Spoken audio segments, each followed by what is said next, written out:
এই আয়াতটা বিশেষ করে আপনারা যারা ব্যবসা প্রতিষ্ঠানের মালিক বা চাকুরির যারা বস, আপনাদের জন্য বিশেষভাবে প্রযোজ্য। যখন একটা এমপ্লয়ি সে সত্যিকার অর্থেই কি করে? তার ইনক্রিমেন্ট ডিজার্ভ করে, বা এগুলো হিউম্যান রিসোর্স ম্যানেজমেন্ট বইয়ের মধ্যে আমি ডিটেইল বলেছি।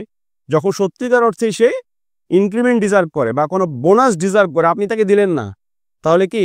এই যে আপনি অন্যায়ভাবে তার সম্পদ ভক্ষণের ক্যাটাগরিতে পড়ে গেলেন।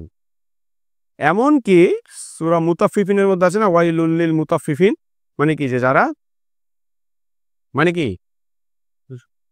ধ্বংস তাদের জন্য যারা ওজনে কম দেয়। পরে কিন্তু আল্লাহ তাআলা বলতেছে যে তারা কি করে? দেওয়ার সময় কম দেয়, কিন্তু নিজে যখন নেয় তখন কি করে?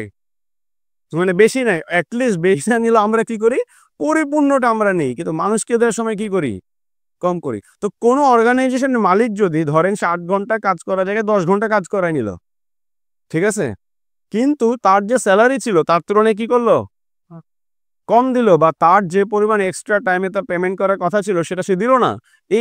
এরাও কিন্তু এই ওয়াইলুল লিল মুতাফফিফিনের অন্তর্ভুক্ত। এটা আমার কথা না, এটা স্কলারদের কথা, মুফাসসিরদের কথা, যে আপনি শুধু এমন না যে জিনিসপত্র বাজারে যে আমরা যখন মেপে কিনে নিয়ে আসছি, হ্যাঁ? কলা, আলু, কাঁঠাল, তখন আমরা খালি ওজন করে নিব। বরং মানুষের কাছ থেকে কি পরিমাণ কাজ আপনি নিচ্ছেন আর কি পরিমাণ সেলারি আপনি তাকে দিচ্ছেন বা কি পরিমাণ পেমেন্ট তাকে দিচ্ছেন, এটাও এই আয়াতের মধ্যে চলে আসে।